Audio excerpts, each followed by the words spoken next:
Hey, what's cracking? So I've had this YouTube channel for almost 2 years now, and I've made a whole bunch of videos and made a whole bunch of music and really just done a lot. I've kind of grown to have somewhat of a small audience, and I realized that I haven't really done like an introduction video, like who am I and what am I doing and all that kind of thing.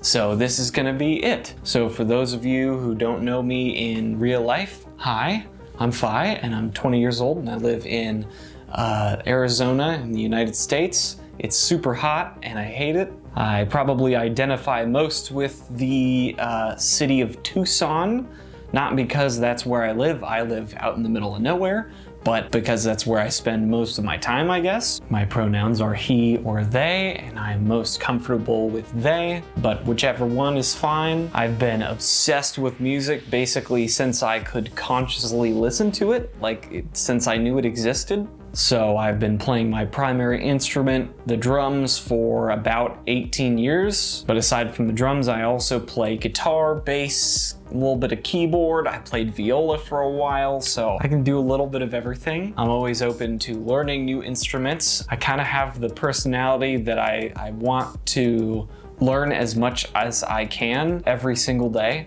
I think every day I want to be a learning process for me. So I have been relentlessly studying music and taking master classes and practicing my instruments and all that stuff every single day for who knows how long. I work at a music store in Tucson, Arizona. It's called Metronome Music.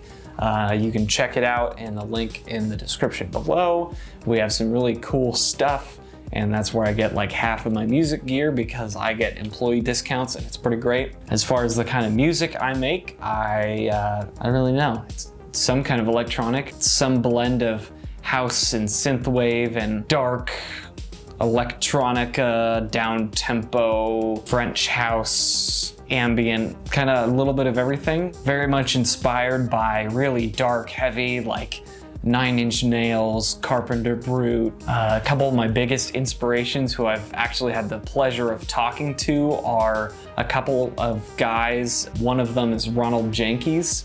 He is a phenomenal keyboard player who's currently on hiatus from the music business. He is just an incredible inspiration, always has been, and I've had the pleasure of making friends with him, and he's a really cool, very nice dude. And then The Algorithm, the other guy, he has been an inspiration for even longer. I credit him with getting me into electronic music, because I don't know, I think before him, I listened to a lot of Nine Inch Nails, but I never really thought of it as electronic.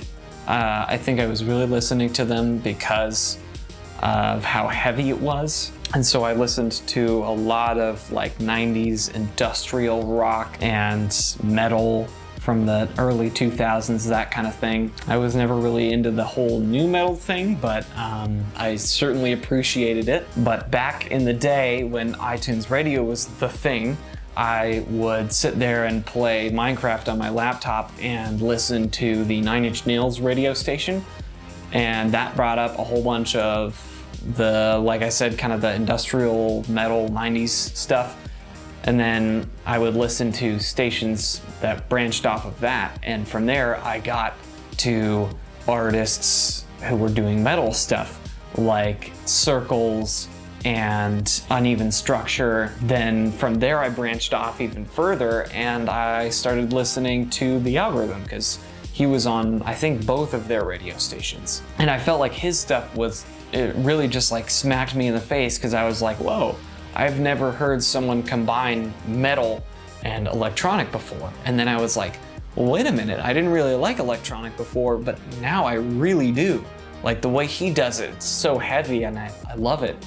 So that got me into electronic, and that was when I got my first like real music software on my laptop, and that was Logic Pro. And that was great for all of about 2 years until I decided I wanted to get a bit more serious, and also that I wanted to start playing video games with my friends. So I built my own computer, and my friend James bought me my first few games on Steam. And then I was like, well, I have this beefy computer, why not use it to make music on? So I realized I couldn't get Logic on a PC, so I got FL Studio, and that is what I use to this day. And it was endlessly inspiring just to have a new kind of way of doing things. It was completely different than what I was used to. And from there, I learned about software instruments and effects and all that stuff. And from there, it's all been down the rabbit hole.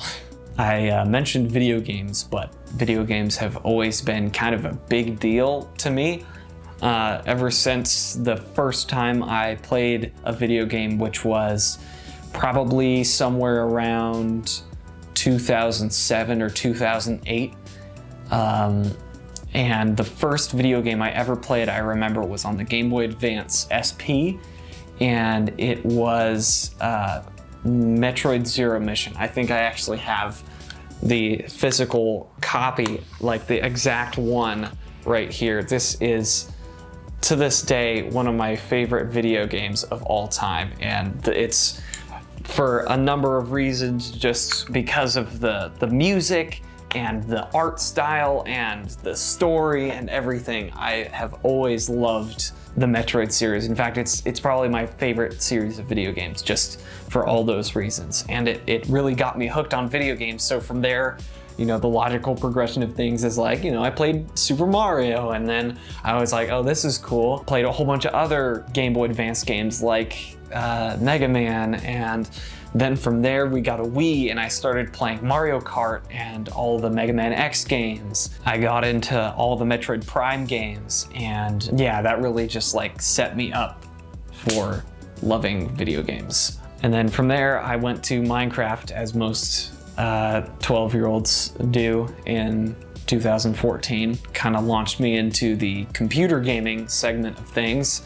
And from there, I loved it so much that I wanted a computer that I could run stuff better on. And like I said, my friend James and my other friend Brian wanted me to play kind of more advanced stuff that a 2012 MacBook Pro couldn't handle. I built my own computer and I started playing a whole bunch of games, and I made my gaming channel where I have a whole bunch of stuff now. I play like Valorant and Minecraft and a whole bunch of other stuff on there, and it's really fun. But one of the video games that was really impactful to me was Portal, specifically Portal 2. Visual style and the soundtrack really were what did it for me. The soundtrack is so dark and synthy. Portal 2 remains my favorite video game of all time, even standing up to my favorite series of all time, which is the Metroid series. Again, very similar reasons: art style, story, soundtrack, mostly the soundtrack, but it really just struck me. And that, I think playing Portal 2 specifically, somehow that really jump-started me making my current style of music, really heavy, distorted, synthy stuff. And that, yeah, that really did it for me. So suffice it to say, video games have a big part in the music that I make. So yeah, I'm like half and half between making music and playing video games. Those are kind of my two big things that I really like to do. And I am lucky enough to be able to do those things because I work at a music store, which enables me to fuel my gear acquisition syndrome, which is horrible. I think both of those things have been really special to me, and they're very impactful to me. I hope that's obvious when you're watching my stuff, that when I am explaining something or reviewing something, I hope my enthusiasm comes across, and that when you get camera shots of me, you know, talking to you, you can see all the gears turning in my head as I try to figure out something or describe something. I hope it's obvious that I love what I do, because I really do. I knew going into it that music was not a business where you could make a lot of money, and I do it because I love it, not because I actually feel the need to profit off of it. My goals for this channel are hopefully to soon, maybe by the end of the year or something, get monetized. And the reason being, I'm not wealthy by any means, so I really have to scrape together what I can to buy equipment to then review on the channel. So if I get monetized, really I don't want to use that for any kind of personal gain. I just want to use that to buy more equipment to make more videos on. So basically I just want to make YouTube videos about cool stuff for free. That's really what I'm what I'm after. I already have a few things in the works. One of the really cool things that I've just kind of set up is I have created a partnership with a YouTube channel called Royalty Free Planet, who you can check out at a link in the description below. A YouTube channel run by a guy named Dave, who really just uploads a lot of dark, heavy, synthy music, primarily like synthwave and stuff. Just a lot of stuff that he likes that's royalty free, so people can just subscribe to his channel, watch the videos, any of the music that they like, automatically know that it's royalty free and they can use it in their own videos, which I think is really great. I think one of the things that I had trouble with early on in YouTube was finding good royalty-free music. So I think a lot of what I had to do was either rely on kind of the generic stuff or make my own, really, because you know, you can't really get a copyright dispute for your own music. Now that I've discovered Royalty Free Planet, I feel like my stuff fits in really well, and he also, you know, he made it very clear that he thinks my stuff fits in really well, and I'm really happy about that. It was actually recommended to me by a really good friend of mine. He's a really great electronic musician. His alias is Internal Command. He's a really cool dude, and he said that a lot of his fan base or audience has come from him doing royalty-free stuff. So he pointed me towards Royalty Free Planet, and now I am doing that. I highly recommend you check them out and support them. They are really cool. I don't know, it's just kind of a joy to make music that anybody can use in their videos, because I think that's one of the things that I would have wished for early on in my YouTube gaming side of things, is music to use in the background without worrying about copyright infringement or anything. So now I kind of want to do a service to other people also looking for that, or just, you know, in general, just trying to broaden my audience, because that's where a lot of people hear music, is in the background of stuff, and they're like, oh, that's cool, what's that song? They get linked over to something else, they listen to it, and it goes on their playlist. So really, for me, it's just kind of a free promotional tool, and also kind of a helpful tool for people looking for good music that they don't need to pay for to put in their videos. In a lot of my videos, you've probably seen the products that I use. I'm not endorsed by anyone at the moment, but I might be soon. That would be really cool.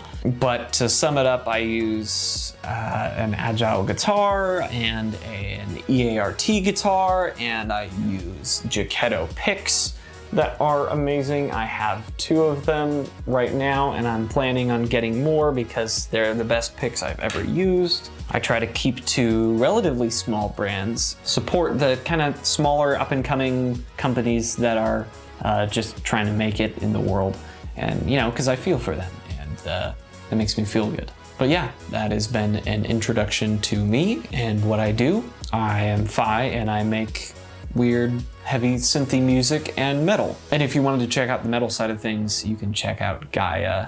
They are my other YouTube channel where I post all my metal music and metal covers of stuff. So yeah, thanks for watching. This has been me. Stay healthy, stay safe, and yeah, see ya.